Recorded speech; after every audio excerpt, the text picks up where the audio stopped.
नमस्कार दर्शक बंधु माने स्वागत जणाइछि मु आपनकु मो चैनल भल कथारे।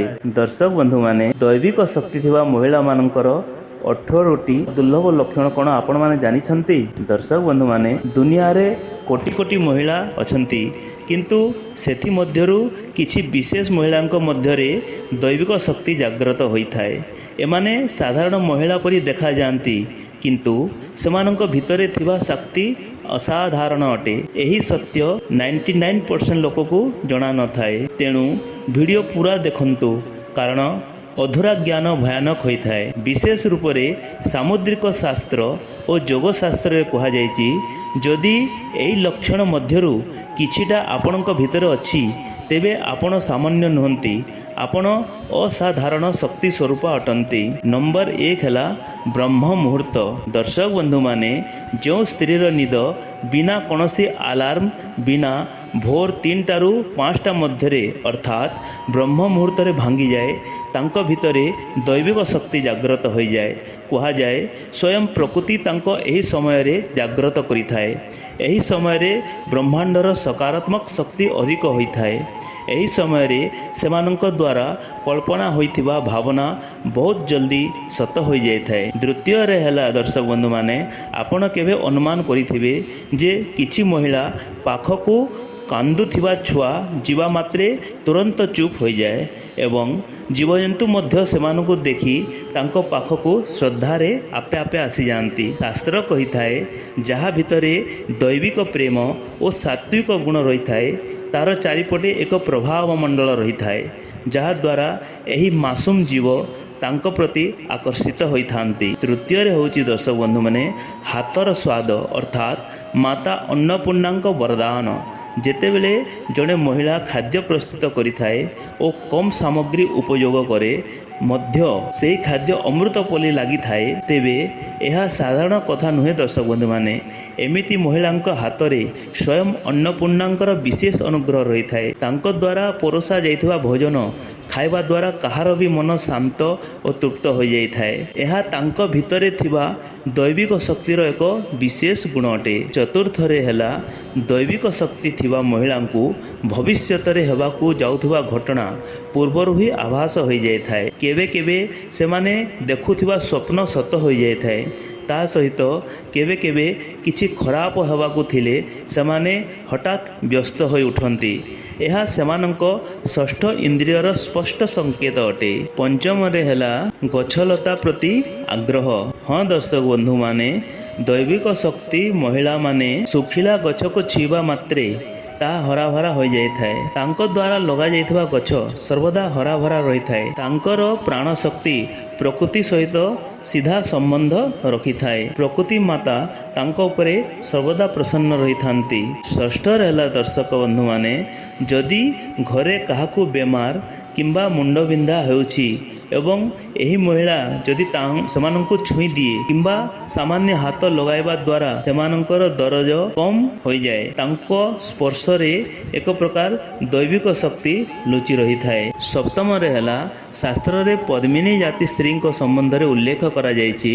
दैविक स्त्री मानक शरीर बिना इतर और परफ्यूम रे मध्य एक प्राकृतिक सौम्य सुगंध बाहर थाए। यह सेमानंकर आंतरिकता शुद्धता और सकारात्मक प्रतीक अटे। अष्टम रे हला यह बहुत शक्तिशाली लक्षण अटे बाक सिद्धि। किछि महिला जदि श्रद्धार सह काहाकू आशीर्वाद दियंती तेबे ताहा सत्य हो जाए थाए।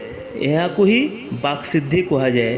तेणु घर बड़ लोक माने कहती स्त्री मानू केबे लुह बुहाइबा उचित नुहे एवं तांको मुहरु केबे खराब शब्द बाहर करने उचित नुहे, कारण तांको जीवरे माँ सरस्वतींकर अनुग्रह रही थाए। नवम रे हला जेते खराब समय आसिले मध्य जेतेबेले समस्ते भांगी पड़ती तेबे यही महिला दीपक भली समस्त साहस दियंती। जेते कठिन परिस्थिति आसिले मध्य यही महिला केबे हारि न थाए। सेमानंक भितरे थिबा धैर्य लक्ष्मी संकट परिस्थिति रे जागृत होइथाए। 10 नंबर रे हला बिना कोनोसी मेकअप किंबा आभूषण रे मध्य यही मानंक मध्य रे एक तेज रही थाए। ତାଙ୍କୁ ଦେଖିଲେ ଯେ କେହି ମଧ୍ୟ ତାଙ୍କୁ ସମ୍ମାନ କିମ୍ବା ହାତ ଯୋଡ଼ିବା ପାଇଁ ମନ କରିବ। ଏହା ସେମାନଙ୍କ ଆତ୍ମଶକ୍ତିର ପ୍ରଭାବ, ଯାହା କେବଳ ଭାଗ୍ୟଶାଳୀ ସ୍ତ୍ରୀ ମଧ୍ୟରେ ଦେଖାଯାଇଥାଏ। 11 ନମ୍ବରରେ ହେଲା ଦର୍ଶକ ବନ୍ଧୁମାନେ, ଅନ୍ୟର କଷ୍ଟ ଦେଖି କିମ୍ବା ମନ୍ଦିରର ମୂର୍ତ୍ତି ଦେଖି ଶ୍ରଦ୍ଧାରେ ଯାହାର ଆଖିରୁ ଅଶ୍ରୁ ଆପେ ଆପେ ଝରେ, ତାଙ୍କର ହୃଦୟ ଶୁଦ୍ଧ ହୋଇଥାଏ। ଈଶ୍ୱର ଏପରି ମହିଳାଙ୍କ ସହିତ ସର୍ବଦା ରହିଥାନ୍ତି ଏବଂ ସେମାନଙ୍କର ପ୍ରାର୍ଥନା ଖୁବ୍ ଜଲ୍ଦି ଶୁଣିଥାନ୍ତି। 12 ନମ୍ବରରେ ହେଉଛି, ପୁରାଣ ଅନୁସାରେ ସ୍ତ୍ରୀମାନଙ୍କର ବାଳ କେବଳ ସୁନ୍ଦରତା ନୁହେଁ ବରଂ ଶକ୍ତିର ପ୍ରତୀକ ଅଟେ। ଯେଉଁ ସ୍ତ୍ରୀର ପ୍ରାକୃତିକ ରୂପରେ ଲମ୍ବା ଓ କଳା ବାଳ ରହିଥାଏ, ସେମାନଙ୍କ ଭିତରେ ଚୁମ୍ବକୀୟ ଶକ୍ତି ଅଧିକ ରହିଥାଏ। ସେମାନେ ନିଜ ପରିବାର ଉପରକୁ ଆସୁଥିବା ନକାରାତ୍ମକ ଶକ୍ତିକୁ ରୋକିବାର ଅସାଧାରଣ କ୍ଷମତା ରଖିଥାନ୍ତି। ନମ୍ବର 13ରେ ହେଉଛି ଦର୍ଶକ ବନ୍ଧୁମାନେ, ଏହି ମହିଳାମାନେ ଅଯଥା ଶବ୍ଦ କିମ୍ବା ଅନ୍ୟର ନିନ୍ଦା କରନ୍ତି ନାହିଁ, ବରଂ ସେମାନଙ୍କୁ ଏକାନ୍ତ ଓ ମୌନ ରହିବା ପସନ୍ଦ ଅଟେ। ଏହି ମୌନ ଅବସ୍ଥାରେ ସେମାନେ ନିଜ ଅନ୍ତରାତ୍ମା ସହ ସମ୍ପର୍କ ତିଆରି କରନ୍ତି, ଯାହା ସେମାନଙ୍କର ଆଧ୍ୟାତ୍ମିକ ଶକ୍ତିକୁ ଅଧିକ ବଢ଼ାଇ ଦେଇଥାଏ। 14 ନମ୍ବରରେ ହେଉଛି ଦର୍ଶକ ବନ୍ଧୁମାନେ, ଏମାନଙ୍କର ଆଖିର ଶକ୍ତି ବହୁତ ଆକର୍ଷିତ ଓ ଶାନ୍ତି ହୋଇଥାଏ। ଏମାନେ ଯାହାକୁ ସିଧା ଦେଖିଥାନ୍ତି, ତେବେ ସାମ୍ନା ବ୍ୟକ୍ତିର ମନରେ କ'ଣ ଅଛି ସେ ସହଜରେ ଜାଣିପାରନ୍ତି।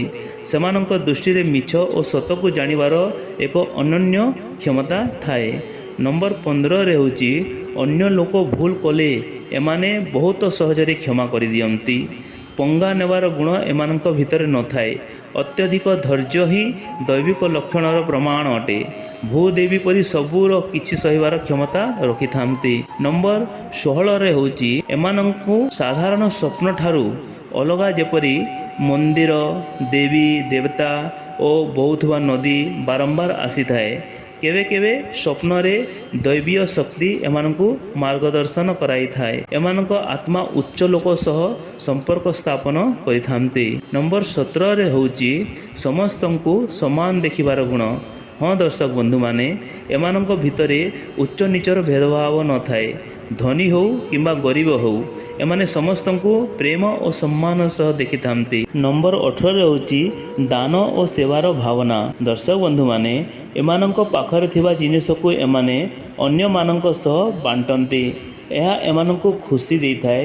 ଏମାନେ ସଦାସର୍ବଦା ଅନ୍ୟକୁ ସାହାଯ୍ୟର ହାତ ବଢ଼ାଇଥାନ୍ତି। ଦୈବିକ ଶକ୍ତିର ଅର୍ଥ କେବଳ ଚମତ୍କାର କରିବା ନୁହେଁ, ବରଂ ଅପାର ପ୍ରେମ, ତ୍ୟାଗ ଓ ଅନ୍ତର୍ଜ୍ଞାନ ସହ ବଞ୍ଚିବା।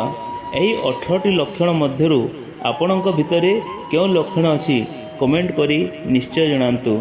ଦର୍ଶକ ବନ୍ଧୁମାନେ, ଯଦି ଆପଣମାନଙ୍କୁ ମୋ ଭିଡ଼ିଓଟା ପସନ୍ଦ ଲାଗିଲା ତ ପ୍ଲିଜ୍ ମୋ ଚ୍ୟାନେଲକୁ ଲାଇକ୍ କରିଦେବେ, ସେୟାର କରିବେ ଓ ସବସ୍କ୍ରାଇବ୍ କରିଦେବେ। ଭଗବତୀ ଜଗତଜନନୀ ମା ଦୁର୍ଗା ଆପଣମାନଙ୍କ ସମସ୍ତଙ୍କର ମଙ୍ଗଳ କରନ୍ତୁ। ଏହି ଶୁଭ କାମନା ସହିତ ଆପଣମାନଙ୍କୁ ମୋ ତରଫରୁ ଜୟ ମା ଦୁର୍ଗା।